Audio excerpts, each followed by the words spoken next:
Why did I move to a whole nother country at 59 years old? Several reasons, and I've talked a little bit about it. If you're new here, welcome. My name is Andronique, and welcome to Next Stop Abroad, where I share with you reasons why I left the country of the United States. Did someone at the top of their career just sell all of her stuff and move to another country? That'd be me.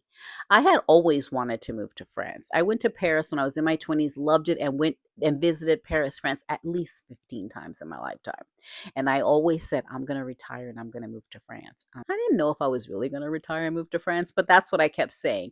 I was 59 when I decided I'm leaving. And it was for several reasons. I was at the top of my career. My corporate career was a senior talent acquisition director, and I worked for large companies like Lululemon, Alo Yoga. I worked for some security companies. I worked for Lord and Taylor. I worked for Bloomingdale's. Made great salaries. One day when I was living in Plano, Texas, a suburb north of Dallas, I just woke up and I'm like, I'm leaving. When I started cooking and not knowing whether what I was cooking was actually what I thought it was, for instance, chicken. When you look at the chicken and I'm like, this doesn't look like chicken to me.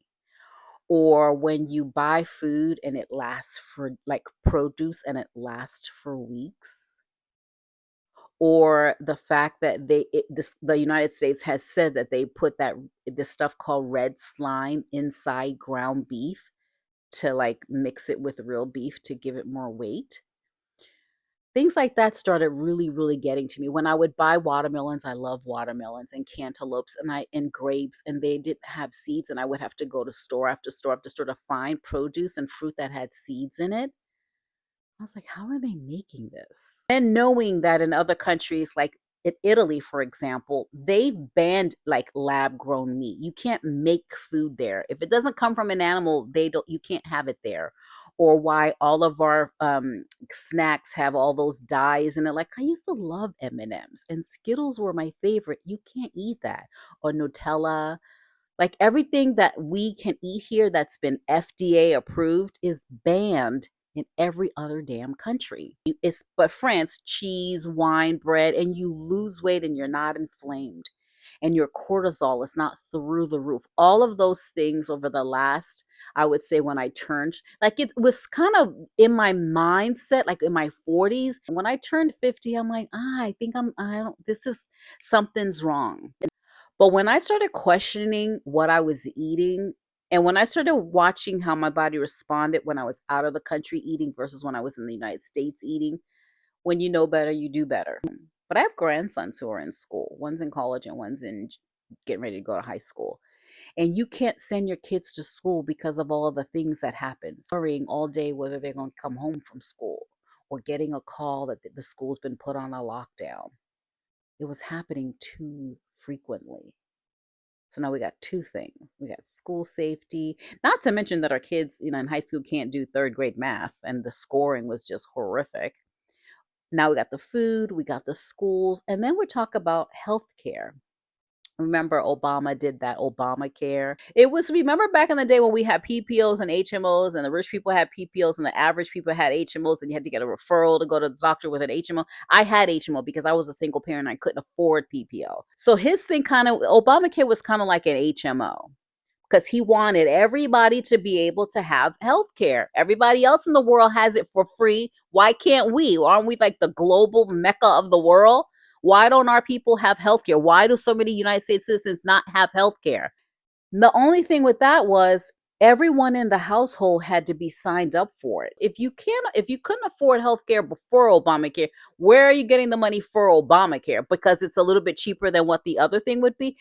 People still couldn't afford it. You didn't have your family signed up for it. You got penalized and was charged fees. I think that was the $100 for every household member who didn't have Obamacare. So now you're penalizing people who can't afford it and they still don't have it. Not to mention, the copays. I've talked about this in another video. You pay copays. They take the copay out of your paycheck, at work, your healthcare contribution, and then you go to the doctor. So now they take money out of your check to pay for your healthcare. And then when you go to the doctor, you have to pay a copay. Where's the money you've been taking out of my check?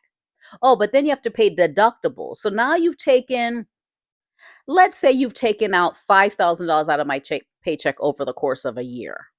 Now I still have to pay? And then after you pay the deductible, then they only cover like 80%. So you still have to pay. And then if you need like an MRI or something, you have to pay.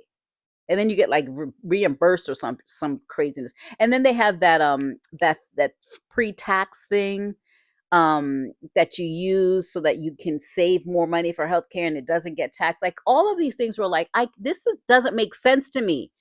And why the countries that have the free healthcare is like top of the line healthcare. You know how much it is to get like allergy medication in Paris? It's like €7. But they have a whole system, right? They use their taxes to pay for those things so that their citizens don't have to. Why can't we do that? All those things just started weighing on me. And I was afraid. I was like, I'm going to go. It's not like I'm going to go visit France. I'm going to move there. I don't have any friends. I don't speak French. I'm not going to have a job. What am I going to do? I could have let all of that keep me from going. I will figure it out. The universe will.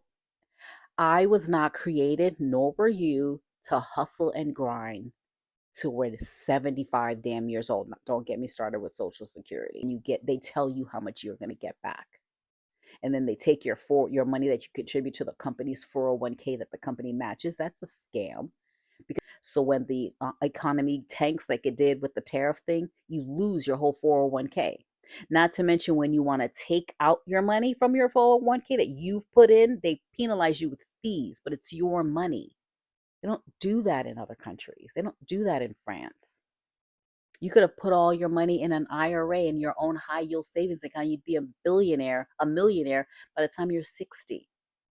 But they convince you that this 401k thing is real. That's another scam. That's a scam. The healthcare industry is a Ponzi scheme. The food is poison. So I left. It can't be any worse.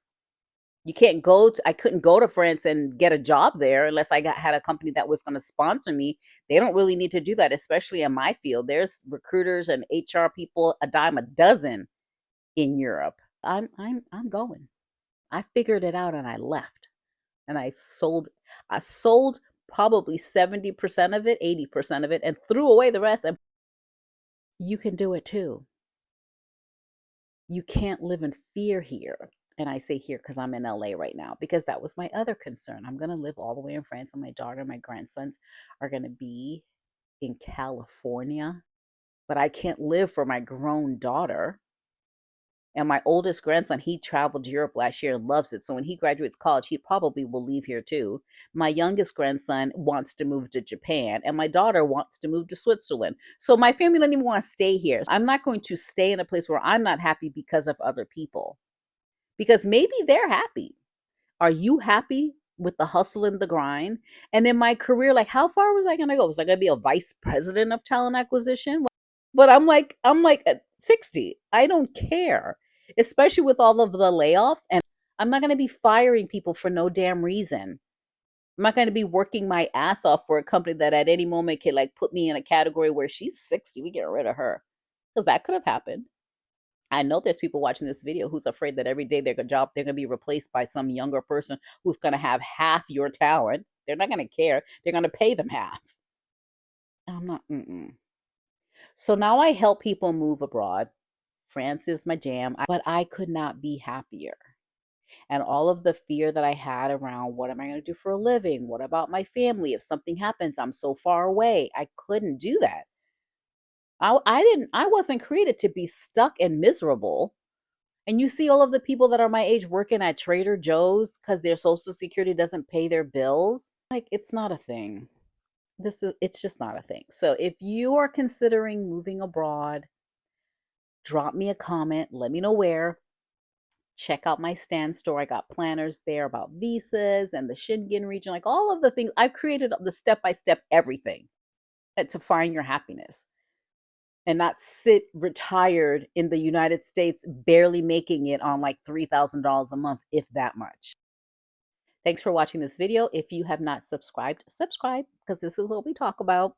I hope you enjoyed this content. And like I said, let me know down in the comments, do you want to move? But are you afraid? And if you were to move out the country, where would you go? Like, have you really been considering it? Just think about it. Write down all of the things that you love about being here and all of the things that you don't. And you cannot stay in the United States because your family is here. Because I bet you anything, if you left, your family would be right behind you. Thanks again for watching this video. Subscribe to my channel if you're not subscribed, and take a look at my sensor. See if there's anything that you like.